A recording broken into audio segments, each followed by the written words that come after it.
Hello lovely angels. Today I will continue listening to the fairy tale. Today I will tell you the story of the well and the cloud. Now listen to me tell the story.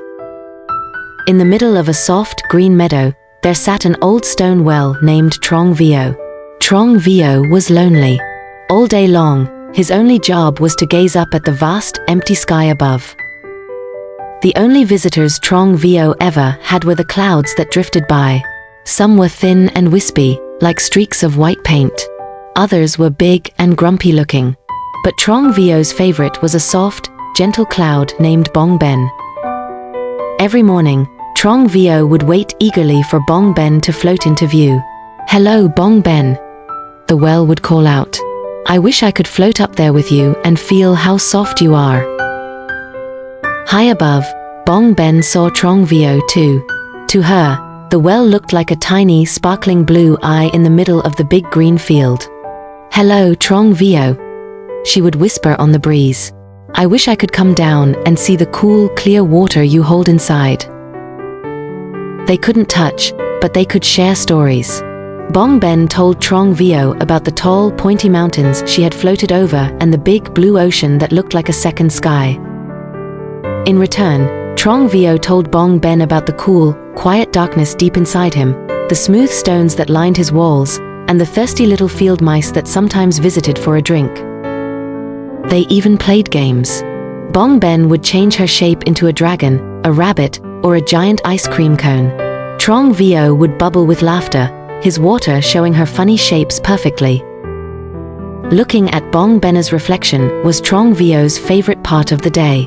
It felt as if she were right there with him, swimming in his cool depths. They felt so close, even though they were miles apart. But one afternoon, a strong, mischievous wind began to blow. It whistled through the grass and shoved the clouds across the sky. "Hold on," shouted Trong Vio, but the wind was too powerful. The wind carried Bong Ben farther and farther away. "Goodbye," she cried, her voice fading.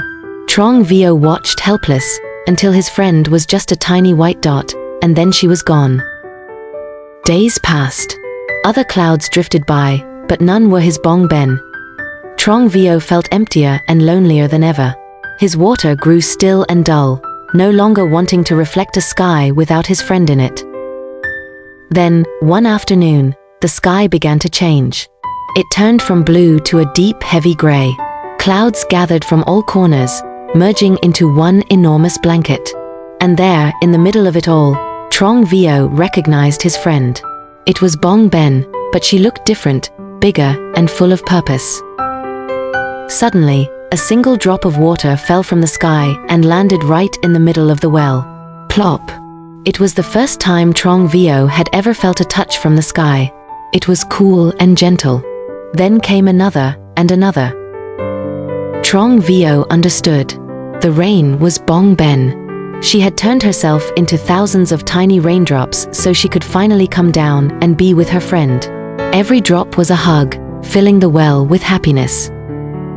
When the rain stopped, the sun peeked out.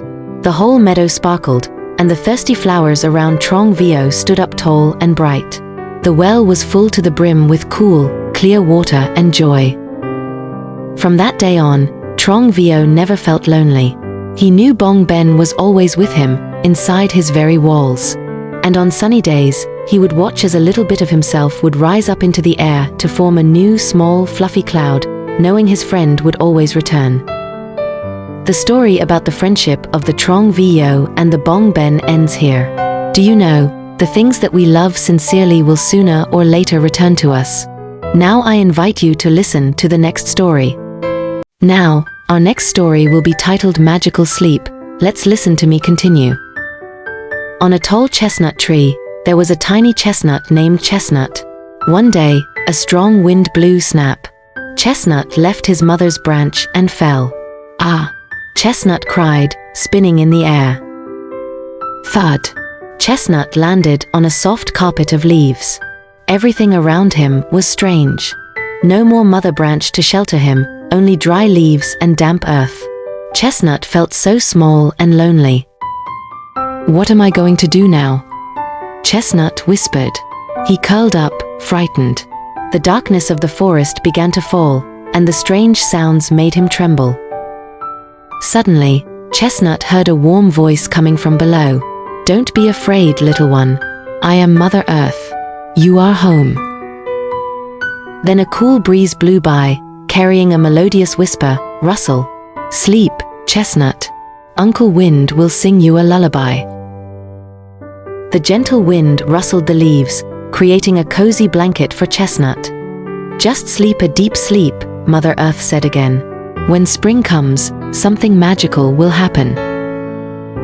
Hearing this, Chestnut was no longer afraid. He felt safe and loved. He curled up in his leafy blanket, closed his eyes, and fell into a deep sleep. Months passed. Winter came, bringing white snowflakes. The snow covered the forest in a thick, warm cloak. Beneath the snow, Chestnut was still fast asleep. Then one day, the radiant Mr. Sun began to shine his warmer rays. "Wake up, everyone," Mr. Sun called cheerfully. The snow began to melt, flowing into small, gurgling streams. Deep underground, Chestnut felt the warmth and heard the familiar voice of Mother Earth. "Wake up, my dear. Spring is here." Chestnut stirred. He felt a strange energy flowing through him. He stretched and felt himself growing, changing. With a mighty stretch, Chestnut pushed himself out of the ground. But he was no longer a small chestnut. He had become a green sprout, with 2 lovely leaves unfurling to greet the sun. "Oh!" Chestnut exclaimed. He saw the whole forest waking up. Flowers were blooming everywhere, birds were singing, and the warm rays of Mr. Sun were dancing on his leaves. The old Uncle Wind blew by again, but this time it was a gentle spring breeze. "Welcome back, brave little tree," Uncle Wind whispered, gently rustling Chestnut's leaves. Chestnut smiled. He understood everything. The long sleep was not the end. It was a magical journey so he could start a new, stronger, and more beautiful life. His waiting had been so meaningful. So the story of our little chestnut has ended. You see, patience will help us overcome difficulties and achieve great results like the chestnut. And don't worry, because we always have family, friends and people who love us to support and help us. Now, children, sleep well and have a sweet dream. I say goodbye and see you in the next video.